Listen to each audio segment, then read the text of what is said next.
So Matt's doing our demo tonight. He's got something really cool and unique in store for us tonight.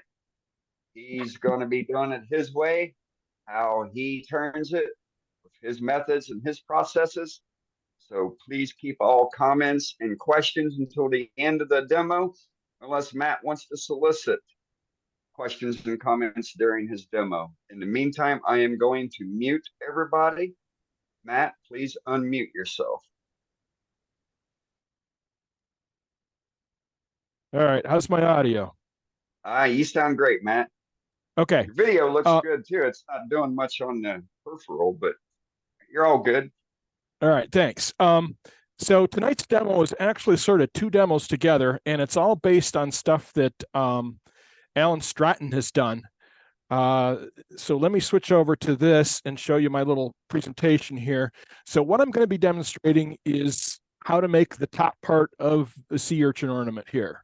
And it is mostly turned. There is some carving to enhance things and some sanding, but the top bit is turned multi-axis on the lathe. But the two parts, and let me switch to this part of it. The two parts are first turning the ball itself, and it uses the octagon method, and Alan Stratton's video is here.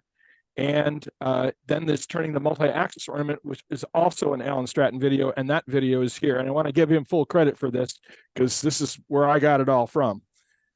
Any questions on that to start off with? Okay. I'm going to say no. All right.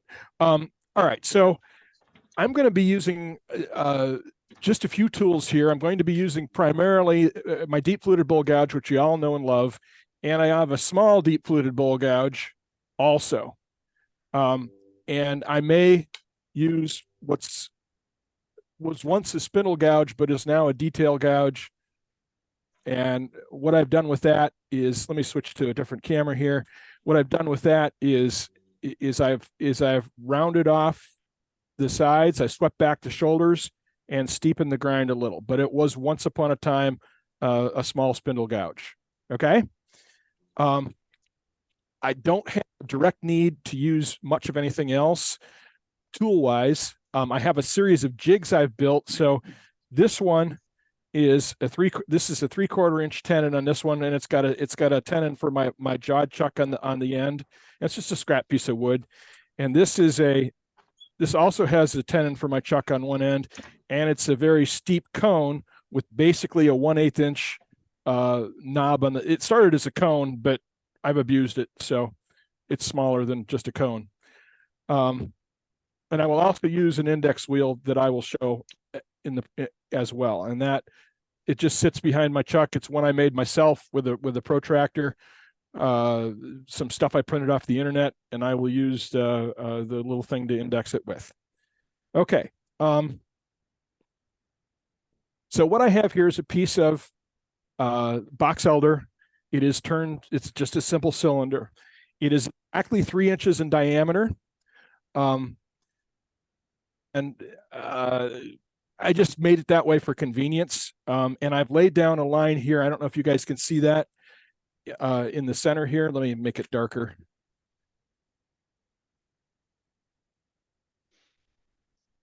I don't know. Can you all see that? Yeah, it's showing up. Okay. Yeah, you can see it. All right.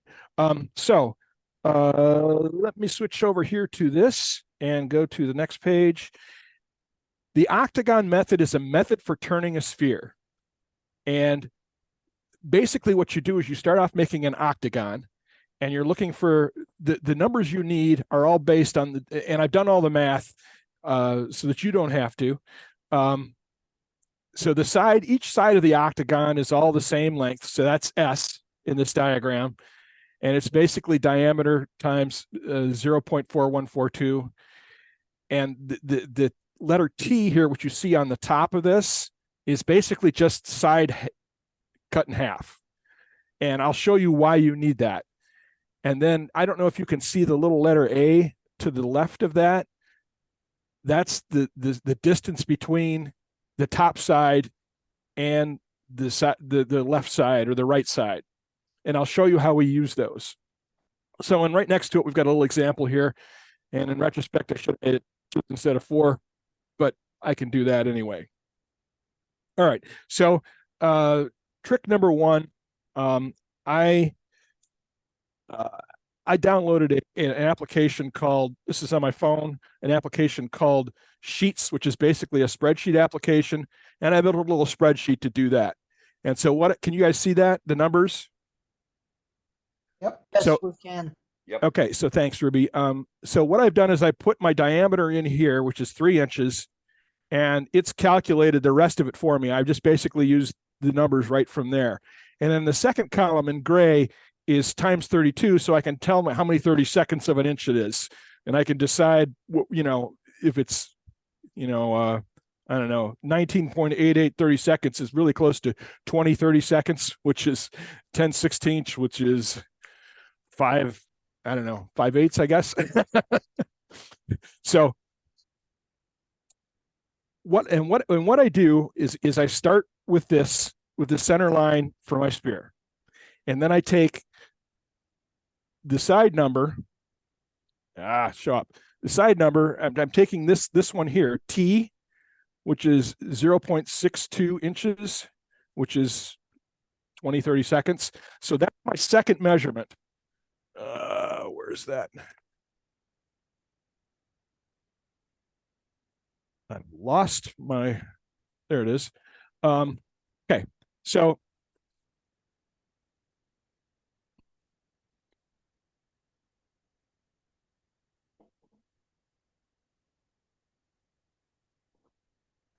and that number is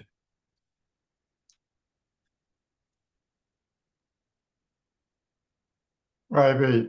5/8. Yep. So it's 1, 2, 3, 4, 5. So that's right there. And I'm going in either side of my center line here. Wait a minute. Did I do that wrong? 1, 2, 3, 4, 5. That one's right. 1, 2, 3, 4.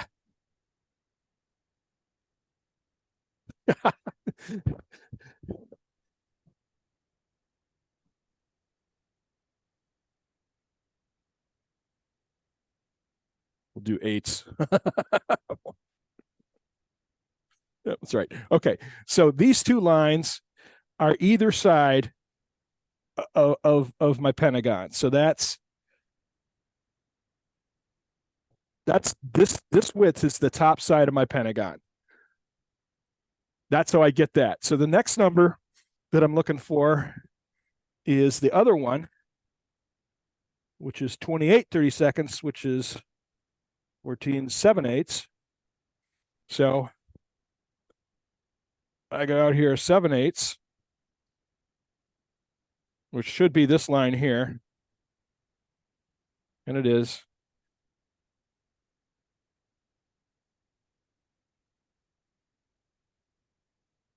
Okay, so going back to the diagram here.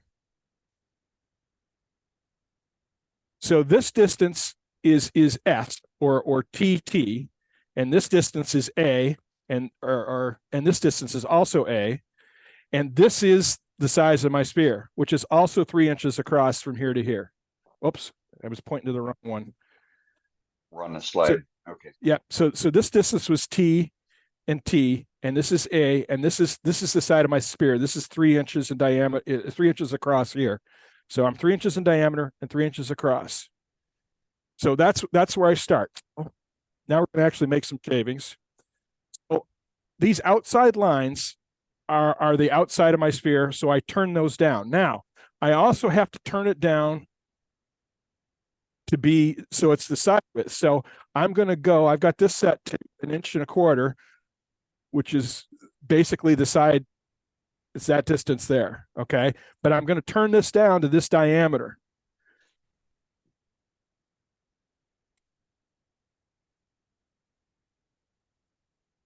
Made a mistake. I'm also using a parting tool.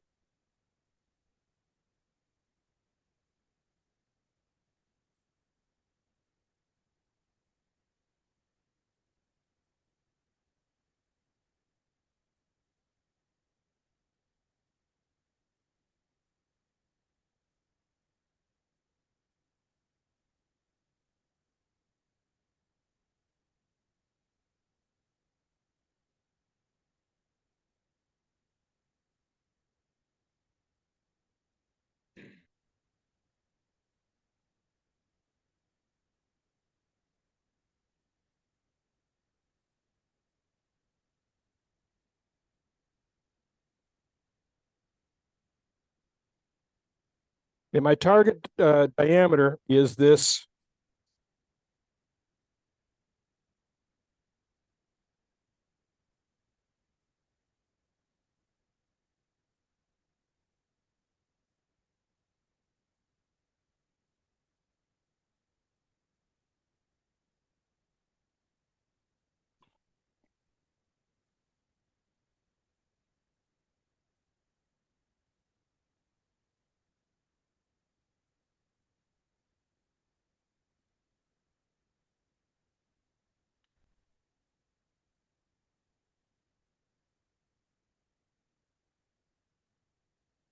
All right, so that's where I am. I'm going to clean up those edges a little bit.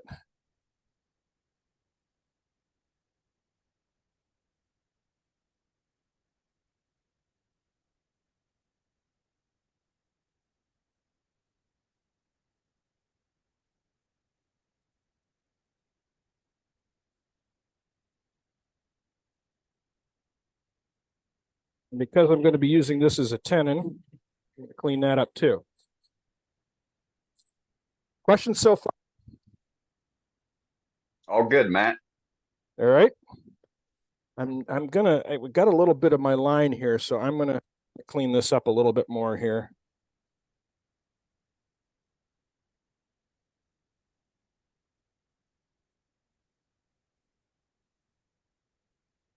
All right. Now, the next step is to take this down to this line here and this down to this line here, making basically a 45-degree slant and forming the sides of the octagon there that way. I'm going to use my deep fluted bowl gouge to do that.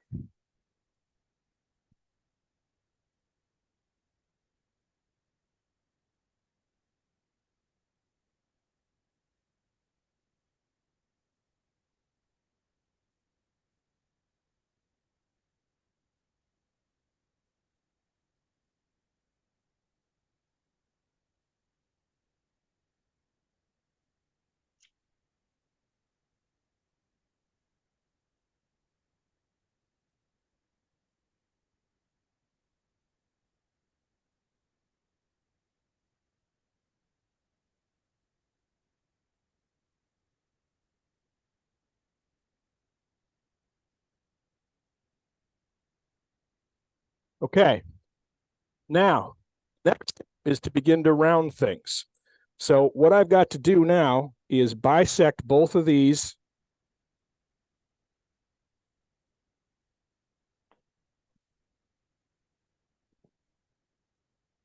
Cut these in half, and then cut them in half again.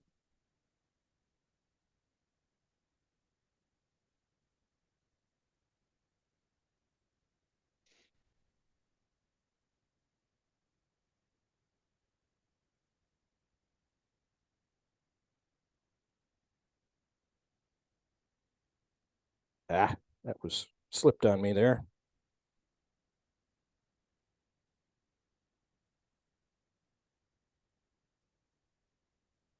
Now, this is just one way to make a sphere, of course. So what I'm going to do next is I'm going to take this ridge off, and then these also.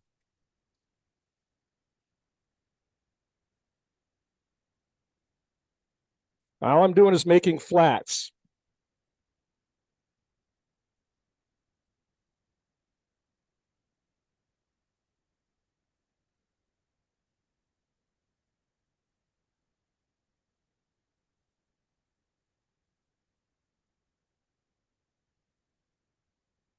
Now, the next one gets tricky because this has got to go down here and begin to round my sphere this way. Jeez.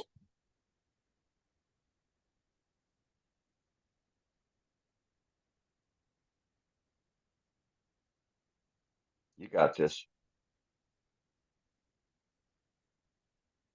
And then you just simply round the sphere off.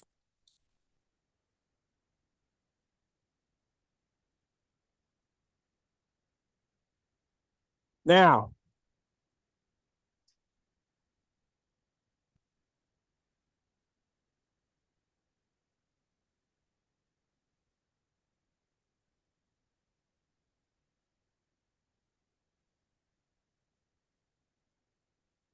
while I've got this line here in the middle, I'm going to pull a section, and that's not a very good sphere, but it's close.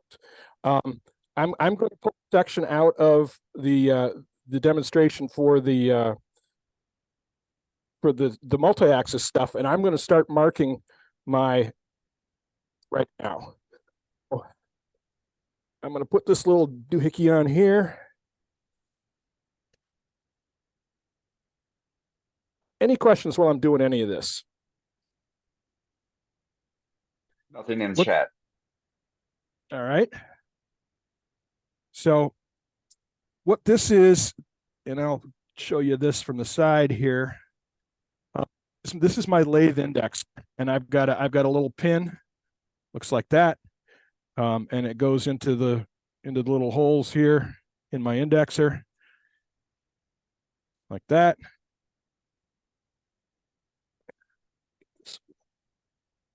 Quite where I want it here, but basically you get everything tight. That's not where I want it.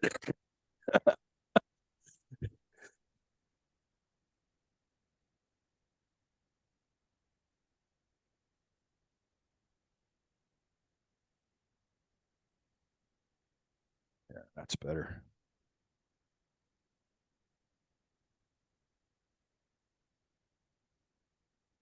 Let's use this one here. You just base pin indexes, and then you tighten everything up, and it holds up really well. Now, what I'm going to do, switch to this overhead again. I'm going to mark 16 points, but I'm only going to drill 8 of them, and those 8 are going to be my my axis of rotation. All right.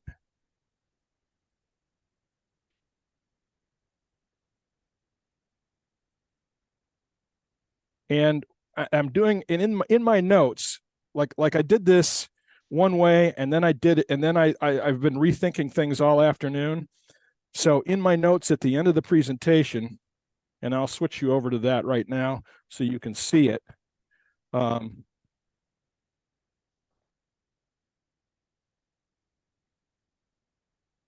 Notes at the end here.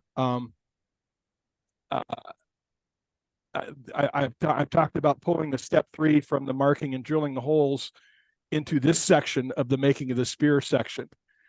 And I also plan to mark the interim centers. And here's a picture of my little chucks that I'll use later to hold things. So things are done in one sequence in the main set of steps for the demo, and then I'm doing them in a slightly different sequence right now, and I wanted to put them both in case somebody wants to try this a couple different ways. I think that the way I'm doing this now, marking the centers right now, I think that this will actually give me more precise centers and stuff, but we'll find out. Questions, concerns, discussion? Nothing at the moment. Suppose that's a good thing, yes? Yes, it is. Everybody's enthralled. Or asleep. I know you guys. Yeah. All right, let's make sure I didn't miss something here while I was talking. Yeah, I missed one. Yeah, best to get it now. Yeah, and I wanted to get this all, so what I'll do now is I'm going to circle the ones I'm going to drill. I'm skipping every other one.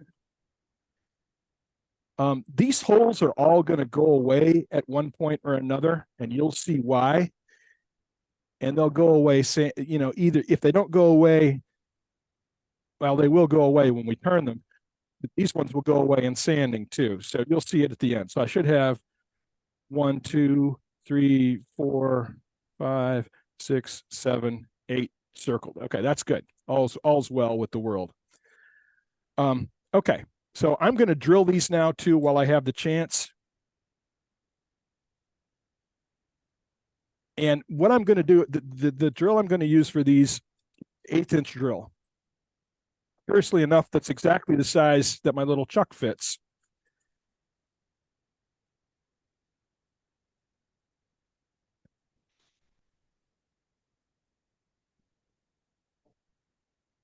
And I keep a power drill on the lathe for just such an eventuality. You know what? I'm going to mark these first. This is a spring punch. You just find your location here and push it in to get a hole.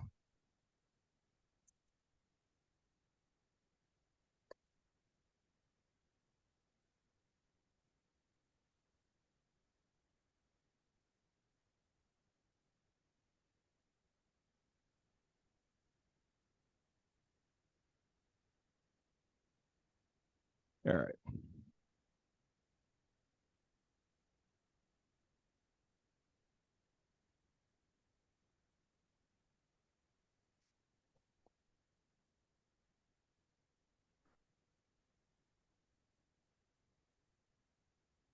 So at some point, we're going to be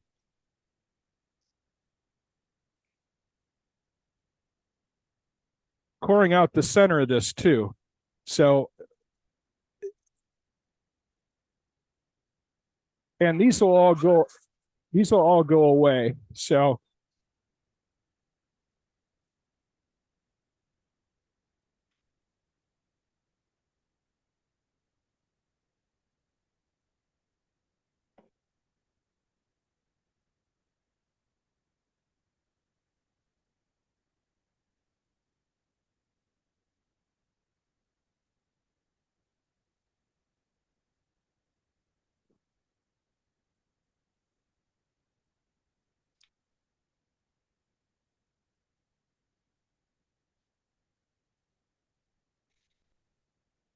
okay.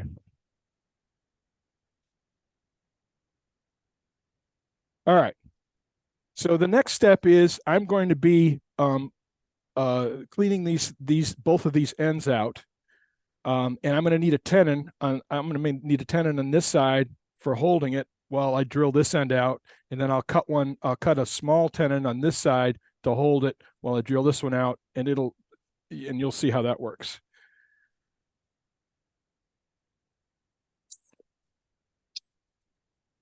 I can see what I'm doing. All right. Tenon for the pin jaws.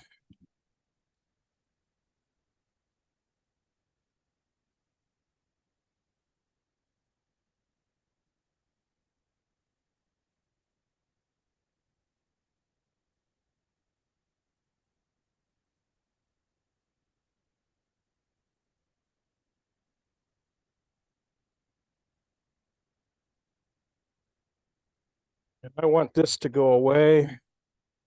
So I'm going to bring this down a bit.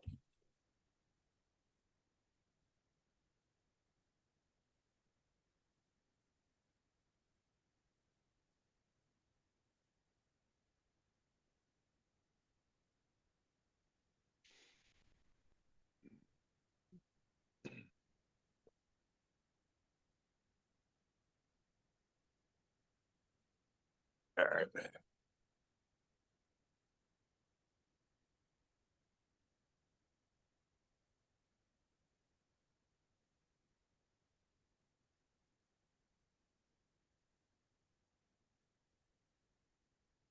Whee! Yep. So I have a stick for getting stuff that went under the lathe because I can't get back there. Very useful piece of kit. It's got a hooked end and it's long. It's got a handle. I could push in dust gates that I can't reach either. Okay, questions so far? No, nothing. All right.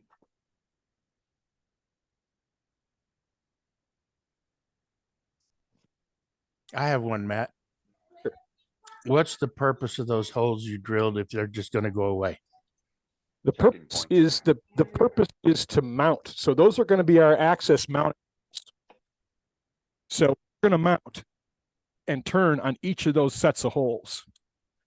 All right. So I'll show you. Let me switch here.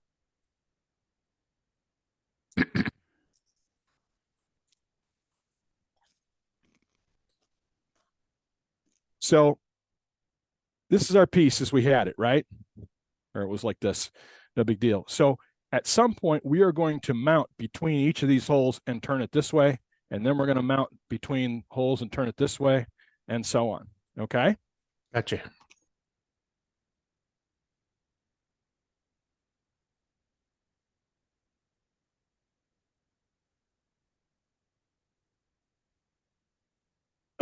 Make that big enough.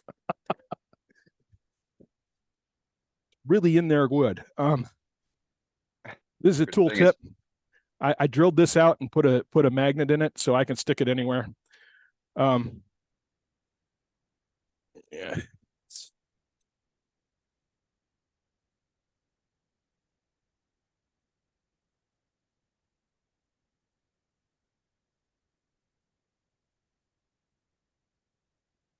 I turn as much of this off as I can. It's going to be in the way. Let's use.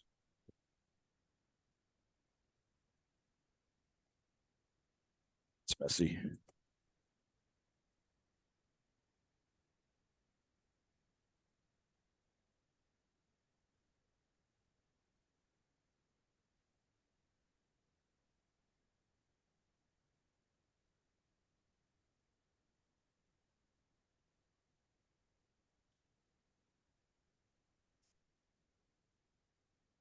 Now, I don't know if I can turn that up enough to get it in the chuck better. Yeah, well, let's just call it a day. All right, so the next step is to get a Forstner bit in here and drill that out.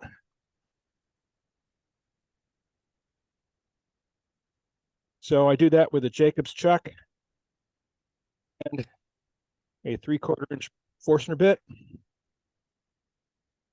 Looks like that. But before we do that, let's make this a little more amenable to a Forstner bit.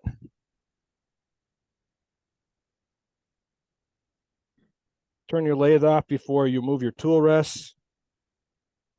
Not like I just did.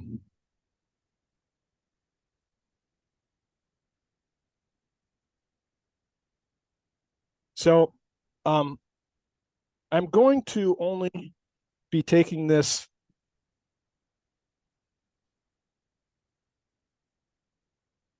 a little bit past halfway. So it's about that far. It's about to the end of this. You can't see that. It's about to the end of this blue piece of tape here. Okay. So I'm only going to do this half of it, and then I'll switch it, and I'll turn a little tenon here and switch it around. I'll do the tenon right now. So I want a little tenon to hold this to turn the other side. So I'm going to turn a little tenon here to hold this. Then I'm going to drill this out.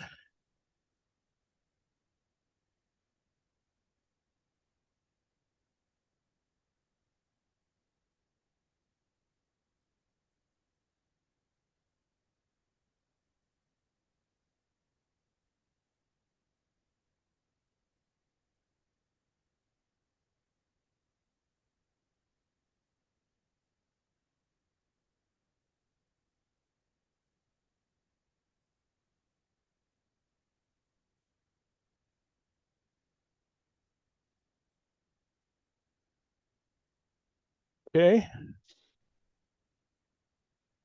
Pop this off here.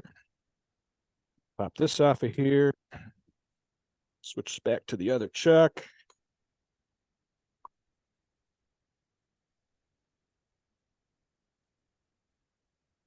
Hey, Billy, were you the guy that came up with the magnet inside the little magnet inside the to make the put a knob on a magnet and make it a stop for your lathe?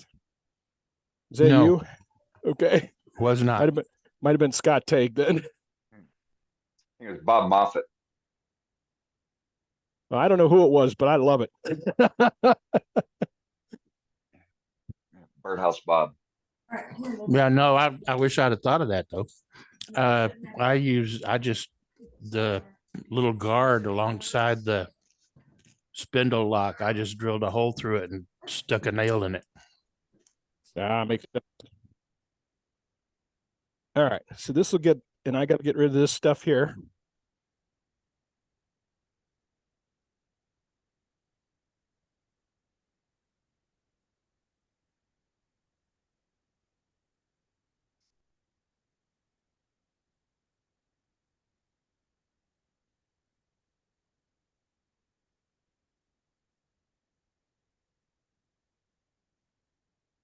This sphere is clearly not my best sphere. I apologize in advance. Take some time, make a better sphere.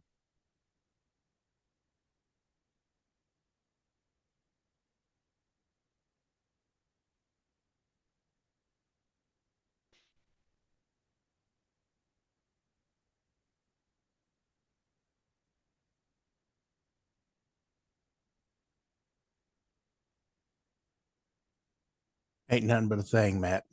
That's right. Keep in mind, it's only a demo. That's when it's going to happen.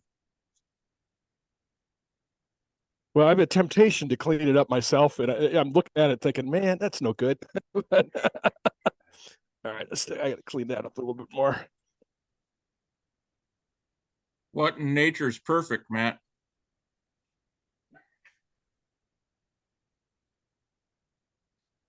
Several of us can relate. Not Right. much is, but on the other hand, one can actively work to achieve that perfection, realizing that one never makes it, but it's still, the pursuit is a worthy cause. Yes, it is. But you're trying to recreate nature, making it look like a shell. So those shells aren't perfectly round. That's very true. Very true. That was my point. Yep, you're not wrong.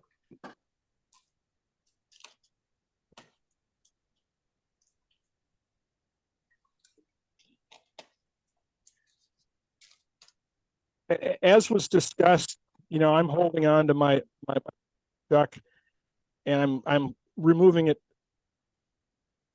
They're cleared out, so I'm through all the way. So that's okay.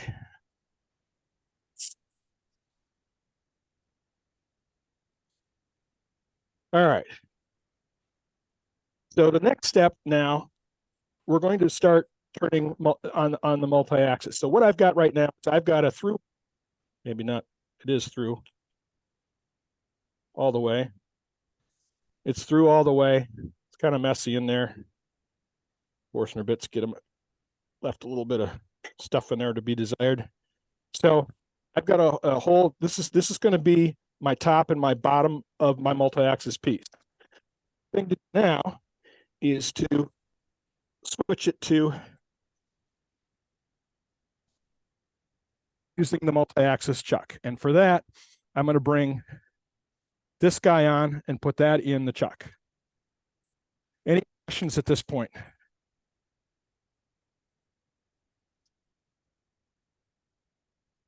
What do you have on the tip of that chuck to keep it at the pointy thing?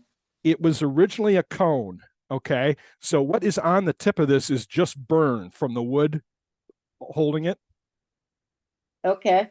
All right. And the pressure. And this is also a piece of scrap box elder. So it's deformed in the process of me using it a few times.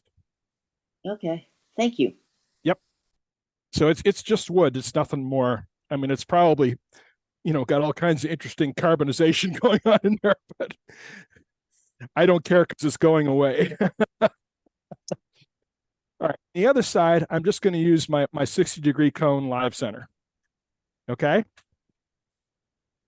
So now, Billy, is when I mount it in these 1/8-inch holes.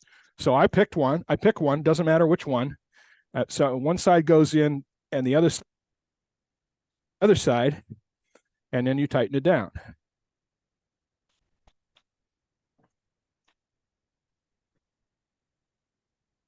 Makes a little more sense now that you can see it. Yeah, I see where it's going. So And I've watched Now- Alan's video. I just forgot. yeah. So the next step, and the reason why I marked these centers here, the interim ones, the ones between each, is so I can now do this. So I set here and I roll here like this on each side. Now these are my cut mark. This is my target for the turning I'm doing on this section here.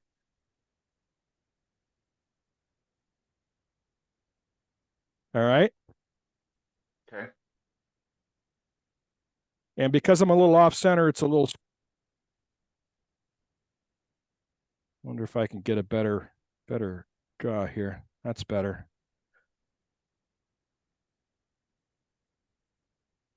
All right. Use the outside lines, Matt.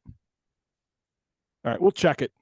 So now this is, and you can use any number of small tools that are really good at this. I'm going to use my small deep fluted bowl gouge. People always ask me, I'm never quite sure. The outer diameter on this thing is 1, 2, 3/8.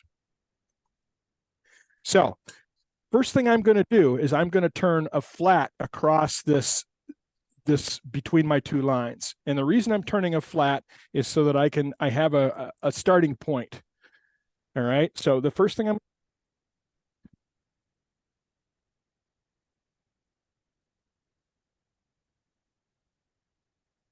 and what I found with these is I have to tighten them a lot because I don't get it as tight as it needs to be so that I get it so that it turns. And even though I think I've got it plenty tight on the way in,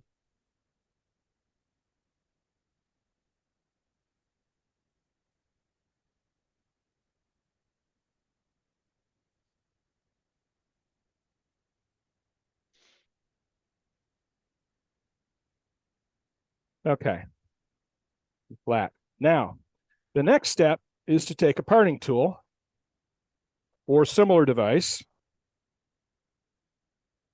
And this is tape on here is 3/8 in. Can you see the tape? Yes. So that's going to go, what I'm doing is I'm using this as a depth gauge.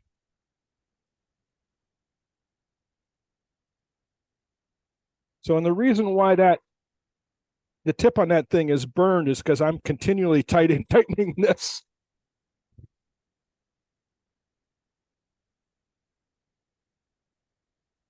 Until it stops not turning or not spinning freely.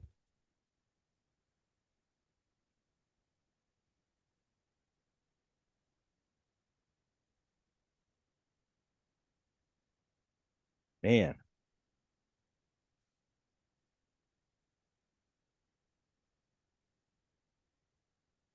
All right. So now that's my depth. And now I start turning between these two lines to that depth in the center. And I'm turning a simple cove.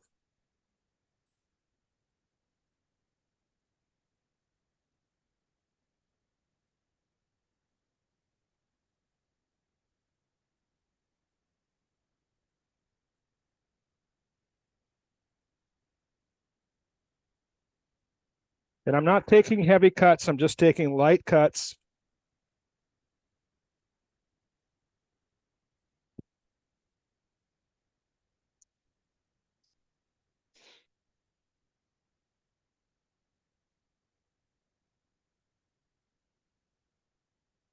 Light shearing cuts.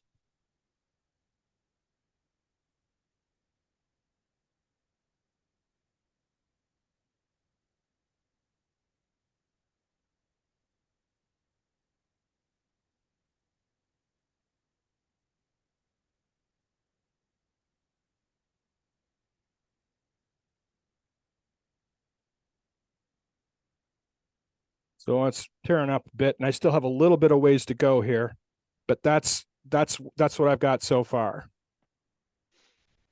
So let me see if I can get a better. How's that, guys? It's good. All right. A little bit deeper. Still have a little ways to go.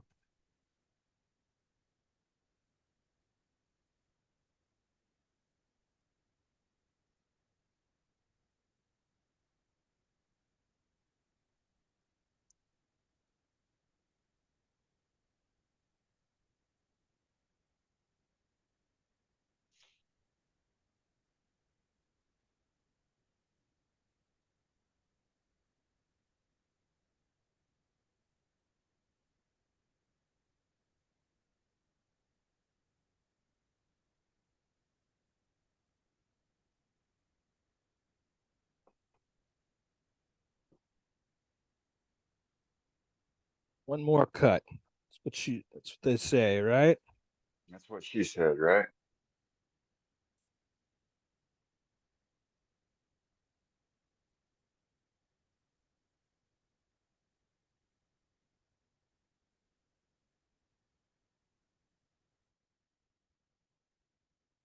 All right. I think I'm good in the middle now. So now it's time to switch. So now we still have these 1/8-inch holes here all the way through.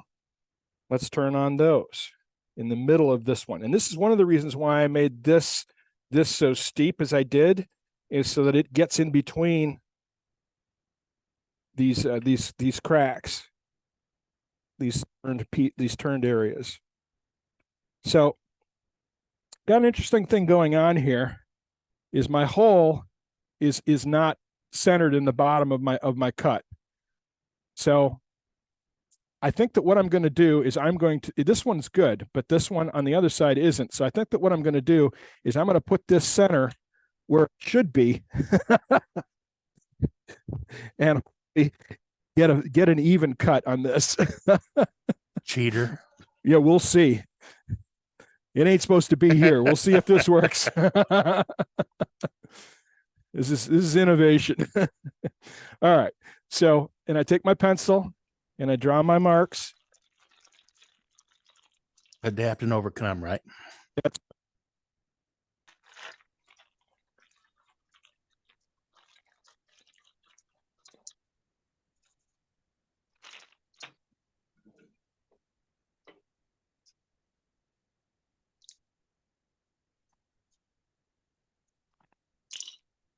Now I thought about just making the center lines like when I had everything on center, but they wouldn't be transverse like this. They would be to the center, and it wouldn't give you the same what you're looking for.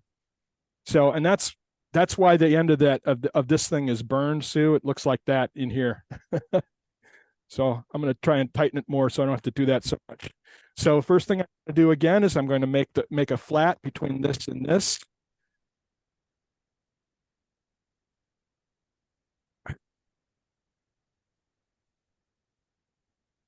And then I'm going to use my depth gauge.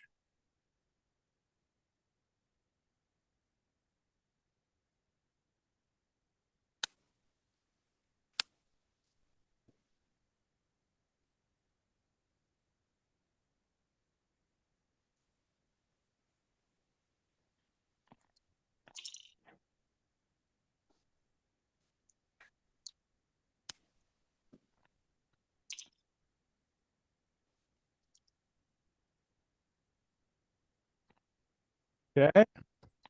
And now I'm going to turn my cove.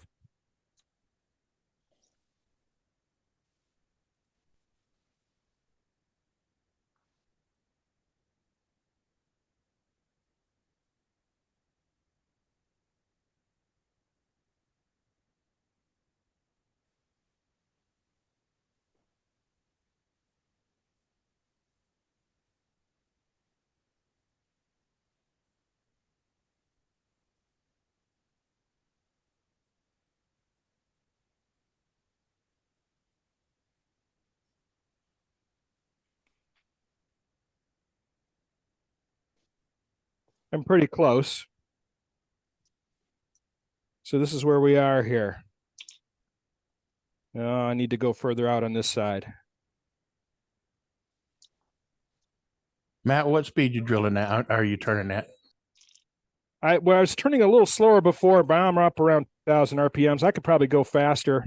It'll probably go because of things are you've got a lot of air in here.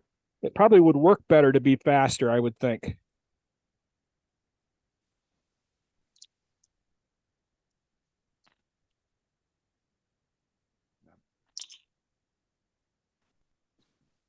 And I actually like how I adjusted that. It came out like nearly perfectly centered.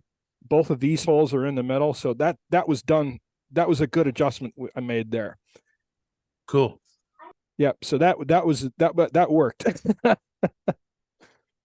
Okay. Questions? No.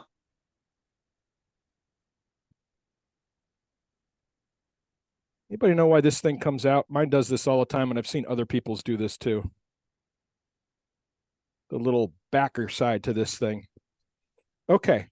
So now I've got to turn these faces, and I don't really have to worry so much about the lines anymore because they're already in place. The parameters are already in place.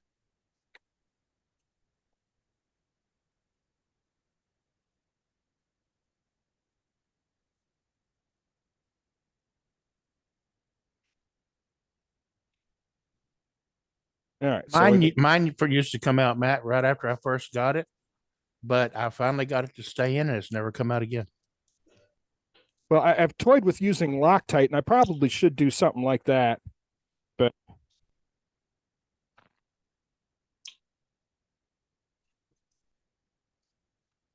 so what I'm doing now, and I don't know if y'all can see this, but I'm watching the shadow back here for shape. I'm watching that for my cut.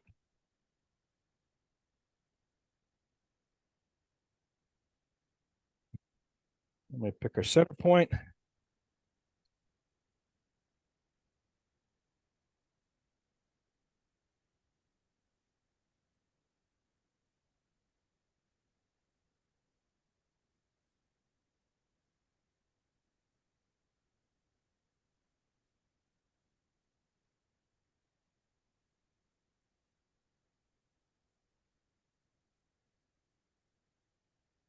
Right about there.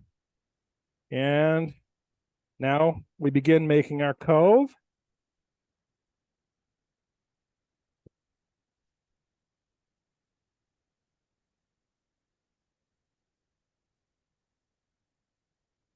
I'm pretty sure that 60-degree cone was one of the first things I ever bought that didn't come with my original lathe. I've had that thing for like 18 years and it's forever done that. We must have got them at the same place. I got mine about the same time. Yeah. All right. So I think that what I see here is I see this as a little fat. Do you see that there? I've got a little bit more to take off, but what it's doing is it's bringing everything together. Okay. And you get these fins. Can you see those? Yep. Yeah, I like it. Yep. Me too. So, and I can see the fatness in the shadow. It's not much there, but I can see it.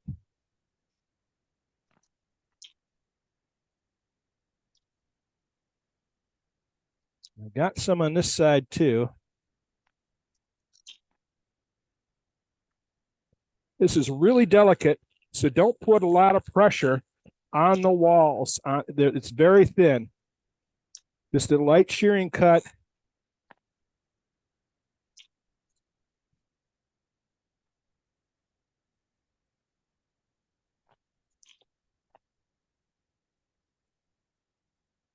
Yeah, that's close enough for government work. You know what? I'm going to take it a little deeper so it matches the others.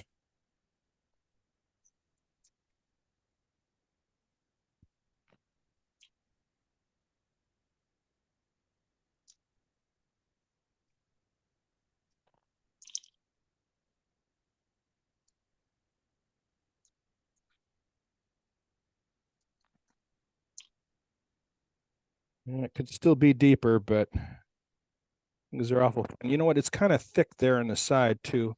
All right, we'll do some more adjusting here.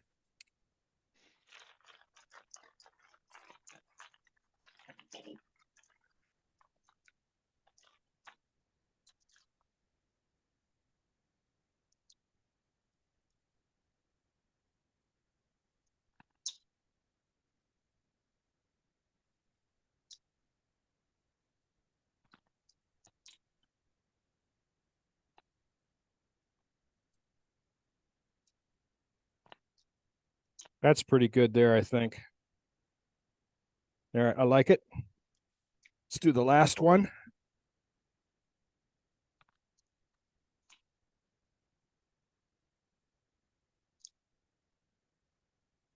Just this one a little bit too. Let's start to square between them. So I've got just this little bit left to do. All right. Now,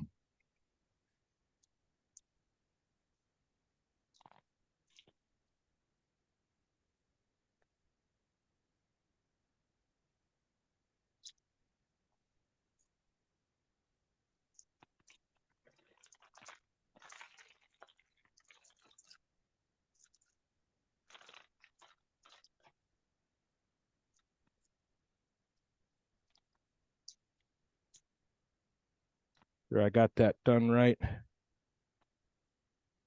Yeah, looks good. All right.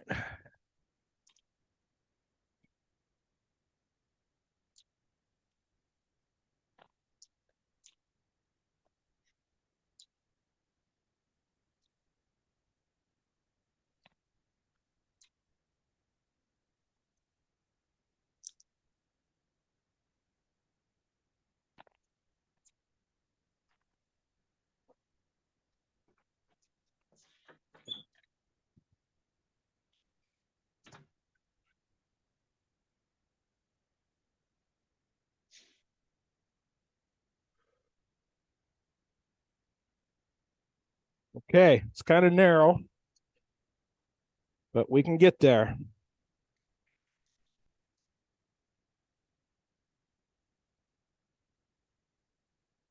And again, I'm watching the shadow. I'm taking a little bit, very light shearing cut. I start to cut in midair. So I'm already got the angle of the tool the way I want it.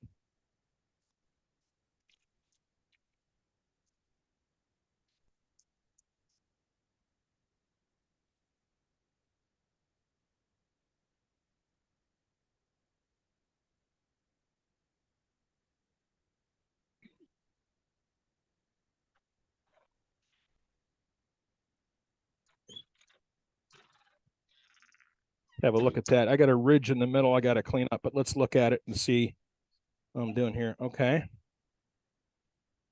little bit of a break there. All right. Clean some more up here on the side.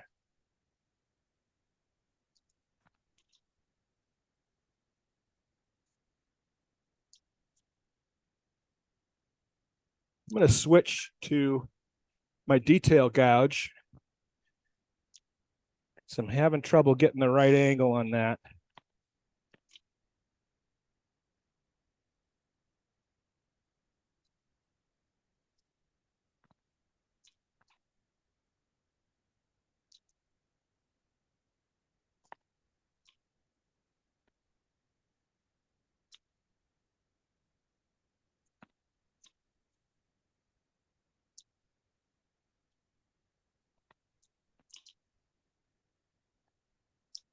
That's pretty good. A little deeper in the middle. All right. Now,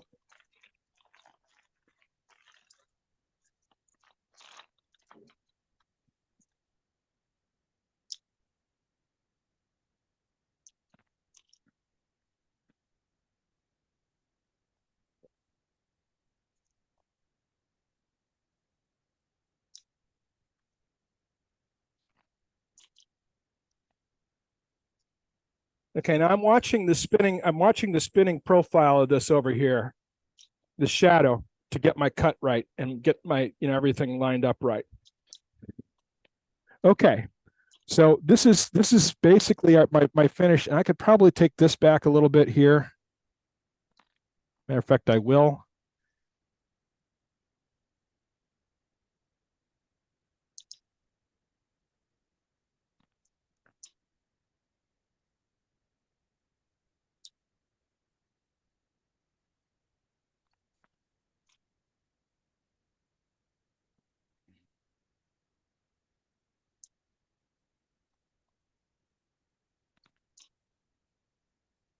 Okay.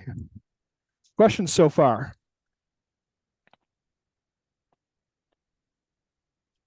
No, looking good, Matt. All right. So the next step is to make these holes wider. One of the things I do is I will put this on a circular sled like this, a V sled, on my drill press and drill these holes out. Okay. With a Forstner bit. Now I can't really get a camera over there. You guys want me to do one and show how am I doing on time? Oh, you got plenty of time. You're good. All right. Maybe I could. No, I can't get a camera over there. Let me drill one out and I'll show you how I carve them. Okay. Yeah, okay. All right. Yeah, do a couple. Okay. All right.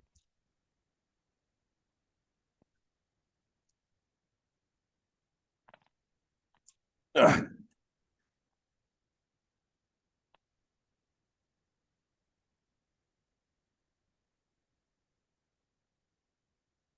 So I think Matt, I'm using. what I size think I'm. Forstner bit you gonna use? I'm thinking of using a 5/8 here. I'm not exactly sure. But you've got a hole all the way through the middle that's 3/4 inch. So you basically drill into that, and what you're doing is you're using whatever will fit in the hole between the fins. Okay. So that's pretty much how I judge it, is whatever fits between the holes. That's what I'm using. There you go. So depending on the cove it's cut. Yep. So I'm not sure that this is actually going to work, because that one didn't actually fit. I can do 3 of them and then I'll carve them and show you. Okay. And I'm going to have to punt on the other one, but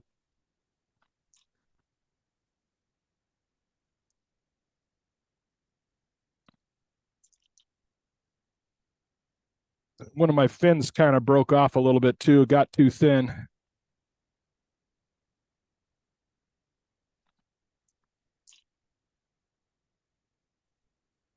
Just got wounded in the battle. That's right. All right.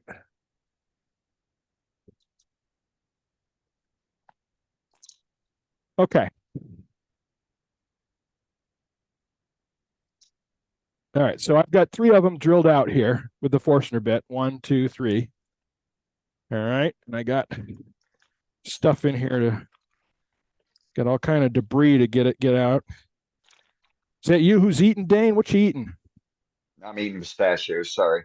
Yeah, that's all right. I'm like trying to figure out what it is. No big deal. Any comments? Any questions? Anything I can answer here? If anyone's got a question or comment, floor just got opened. One of the things to keep in mind here is that if you can see the sides here, this is not even. So one of the games you can play, and one of the first things I do is I will take this one out of the chuck and put 3/4 one in. So this one's 3/4. It's the size of the center hole. And because I can make these things all day long, I don't worry too much about damaging them, right? So I'm going to put it in one side like this, and then bring my 60-degree cone up on the other side. And then I'm going to clean up one side and the other. So you can do it with the skew. You can do it with anything you have. Matter of fact, let's use the skew as a scraper. So all I'm doing is flattening the top here. You know what? I'm going to use a different tool. I'm going to use this one, parting tool, small parting tool. And the reason why you're flattening that is so that the finial you put on top of it fits. So if you don't flatten it, there's gaps, and see, there's a little gap right there. So I got to take a little deeper.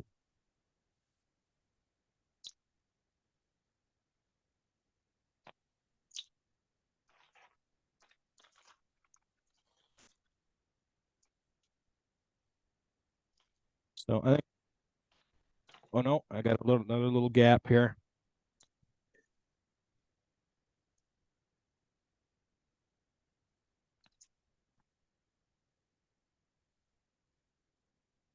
It's got gaps like a real sea urchin, don't it?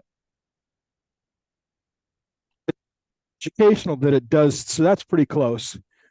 And you can clean that up with when you're sanding it. So you're eventually going to carve and sand things so that they everything fits and everything's smooth. So I mean, this is obviously just a hole here, and what you're going to do is round off the edges, and I'll show that in a minute here. So I'm doing the same thing to the other side.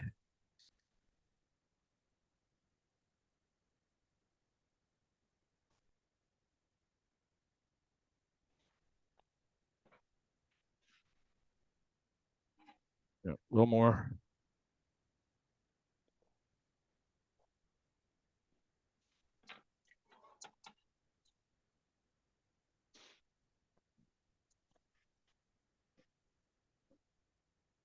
The heck was that?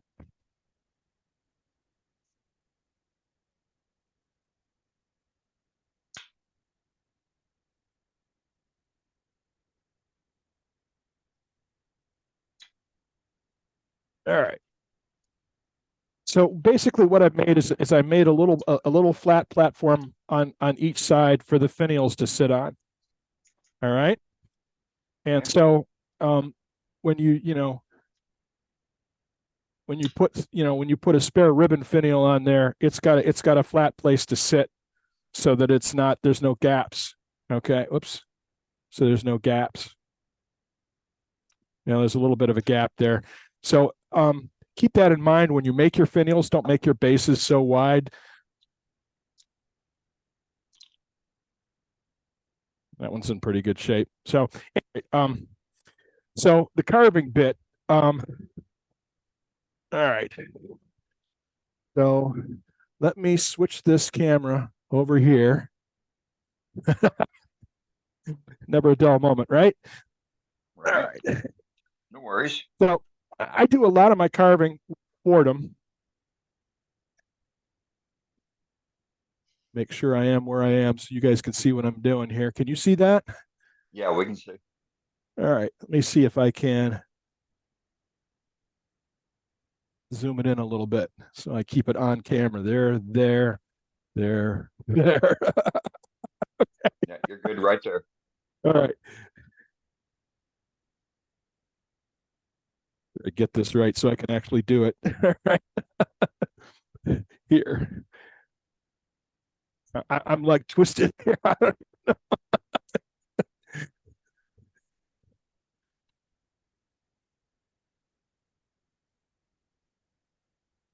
Okay. It's kind of weird watching you do this standing on your head. I'm hip.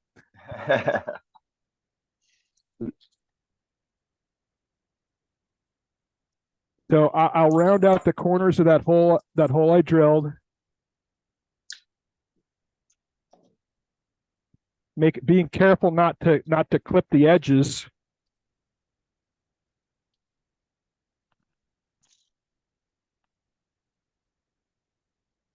And Alan in Alan's video, he talks about elongating these holes, making them oval. And that worked pretty good.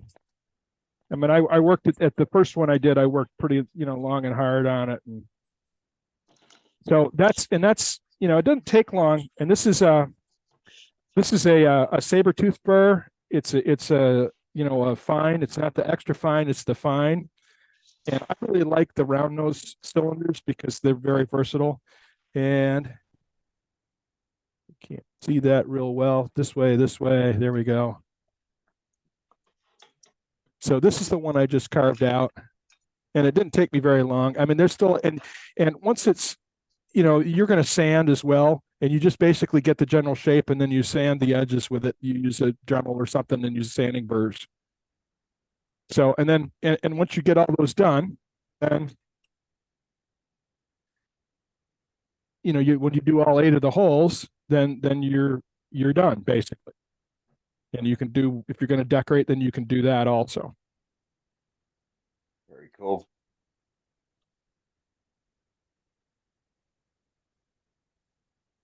So this is the one that I just carved a little bit. And basically I'm carving everything so it all blends. I'm carving the sides, and then I carved the holes this way to elongate them a little bit.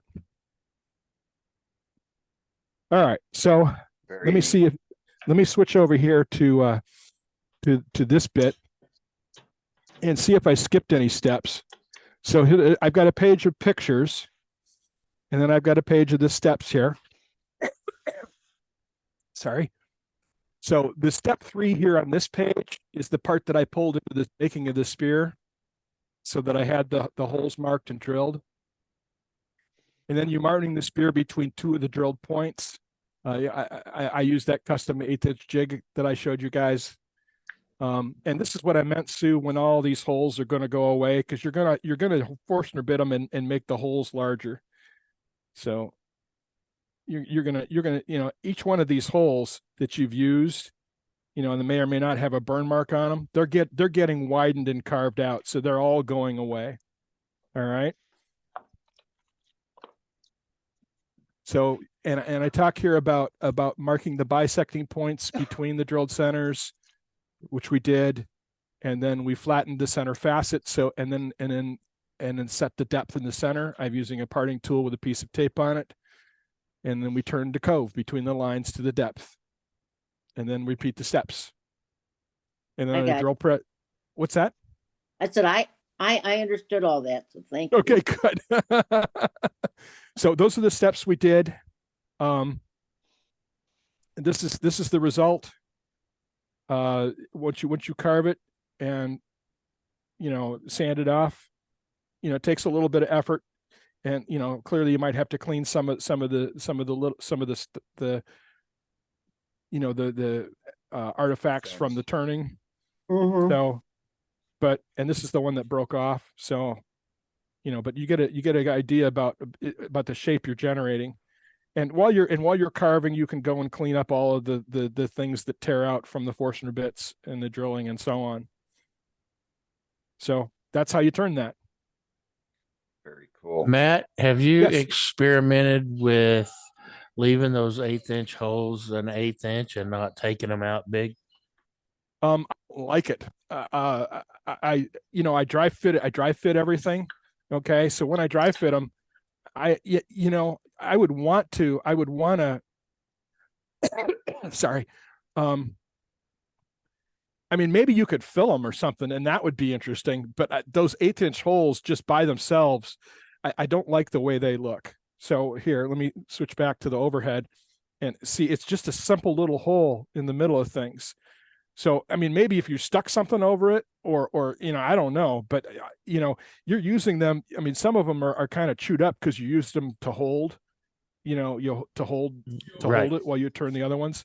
So part of the understanding is that they're throwaway from the very beginning. So, I suppose you could make a cone or something, or do something a little different with them. But I look forward to your creativity on these.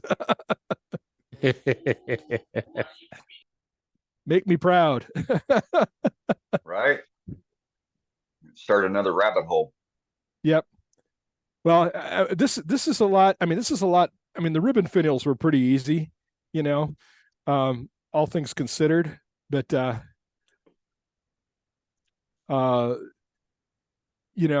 making this part between centers, and that's the piece that I made when I did that here. So making this piece is a little more tedious, and you had to be real careful. I mean, you saw the kind of cuts I was taking, very, very light. I don't want to break these little fins off. I don't want to get them too thin where they won't stay together. So you got to use a wood like a maple or a cherry or something like this that will hold together for something like that. You can't put any pressure on those fins because they're like really, really thin. I mean, they're like super thin. So. When you start hitting 1 mil, it's thin. Yeah, I mean, this one here. I mean, this a couple of these are just paper thin. So Right. I mean, you can see that it's just But great anyway. demo. Great Well, thank you. ideas. Yeah, Thanks. and So folks, Yeah, anybody cool have any stuff, Matt. questions? Very good. Thank you. you're very welcome. And there's a lot of places you could take this. And I did some thinking about this. Is could you do things like instead of 8 holes, could you do them 6? And 6 would not, you wouldn't be able to hold them and get the symmetry. So 8 works really well. So, and you know, it'd probably be easier to do a bigger one. This is only 3 inches in diameter. So try one that's 5 inches in diameter. Hey, Matt, there was a question earlier regarding using the typical 60-degree metal dead center instead of the wood one that you made on the chuck side. I don't have one of those. Okay, sir, that Um, explains the reason why Yeah, he was I had to make using, one. Technically, I mean, you could use if you had a thin parting, you know, a thin drive center or something like that. That's you know, that would almost work. Okay. Nope, it wouldn't fit. But in Alan's video, he's using something very, very small, a drive center that's really small. So Okay. he's not using something like what I made. He's using a very Probably- so probably- Well, if the probably 60 using a degree tester live in center this. works, a 60-degree Yeah. dead center should work as well. yeah, I Right. completely agree. Yep. Okay. So, but you know, I mean, you guys know how it is. You know, I'm used to I when I want to do something, I ain't waiting for Amazon to deliver something. I'm making something. Right. Amen. All right, that's great. Well, folks, anybody else have any questions?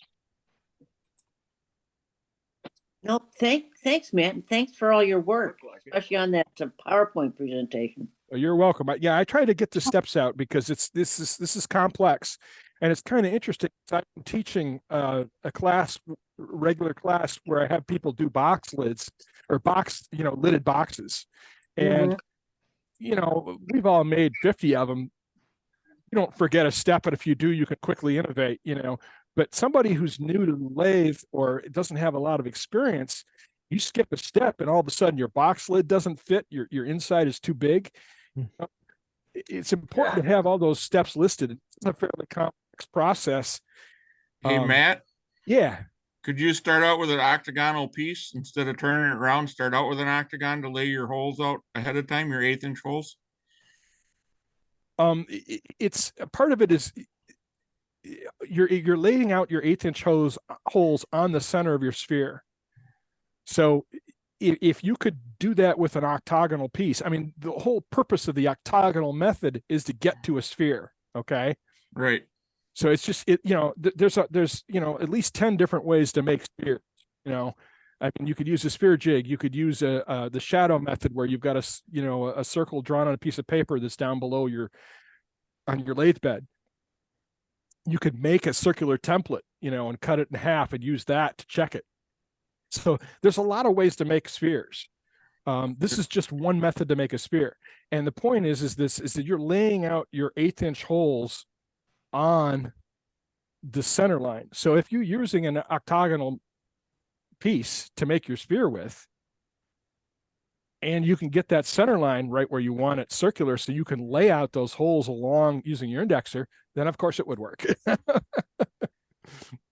But one of the things in my documentation, I have the first section, this section here is on this octagonal method, and it's all about just turning a sphere. So these are the steps for turning a sphere using the octagonal method. All right. And this is just the sphere section. Okay. So the second section is turning the ornament, the multi-axis ornament part. So because I knew I was going to the multi-axis ornament, when I was doing the sphere and I had the center between centers, like, step 7 and 8 or 8C or whatever here on this, because it was already between centers and I had the indexer on, I laid out those points because I could. All right. So, and that's the only real change here. And I talked about that in the last page of my notes here. So there's there's some pictures of the process. So, about marking the interim the first 2 points here where I pull the marking and the drilling and then marking the interim centers through too. Okay, so because when Alan in his video, when he first does it, he marks that he doesn't mark those center points until he's actually turning that section. So he'll have a sphere and he just has the drill points. And when he gets it mounted, that's when he marks things. Mark them ahead of time. Just We lost your mic. oh, maybe my battery died. I don't know. Oh, we got you now. Back now. There might be another meeting going on in the house, so I don't know. There's a lot going on here tonight. So, but Okay, Matt. Oh, good. yeah, Matt, a question on when you were doing the flattening, cutting with your parting tool, making the flat. Did you undercut that at all, or was it just trying to be straight flat? So no, it was straight. It was straight flat, and the reason it was straight flat is because it's actually the side. So let me switch back to the documentation here. So on this diagram of the octagon, okay, the top surface that shows the S and the 2 T's, yeah, that's the part of the sphere that's closest to you, the biggest diameter, right? The side ones, the S on the left side, that is the diameter of that's the why you turn it that flat, is because it's the side of the octagon. It's your sphere. You don't want to undercut it because then you'll make your sphere shorter, your oblong. Okay. okay. Does that make sense? When I think about it, yeah, it does. Yep. And that's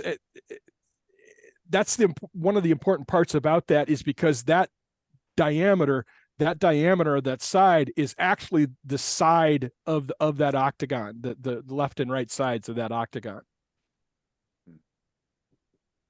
Okay, okay, yeah. Okay, thank you. Yep. So no undercutting at all. Any other questions? I mean, realistically, I mean, the way I had to come back and make these flats, I probably could have shortened the sphere a little bit and it wouldn't really have affected the outcome because I was laying out my drill points while it was still between those centers. So realistically, it probably would have worked out if I had made it a little bit squashed, if you will. So I mean, get this. This is not perfectly round. It's a little bit squashed because I flattened the top and the bottom so my finials would fit better. Make sense? Right. Matt, so- that's why I was asking you if you could start with an octagon, because you're Yep. really not making a sphere. You're making a flattened, squish sphere. If Well, you it would be interesting to find out, but the facets are circular. They're not, if you start out with just an octagonal cross-section piece of wood, it's not circular. You know what I'm saying? Mhm. So, the octagon, I mean, you would probably have to mount it, if the octagon cross-section was this way, maybe you could, maybe that would work better. I don't know. We'll talk later. I got sure. ideas. I'm sure you do. I look forward to it. I'm busy all day tomorrow. Well, it'll be after the holidays, Matt. We'll talk. Sounds great, Scott. I'm looking forward to it. All right, good stuff. Matt, once again, on behalf of the club and definitely on behalf of myself, thank you very much for an excellent demo. And why don't you close down and go up to the house and get warm? Turn the meeting on. All right. Thanks very much. Thanks, Doug. Good demo, You're buddy. welcome. Yep. Hey. Thank you, everyone. Awesome demo, Matt. Matt. Thank you. Back to Captain.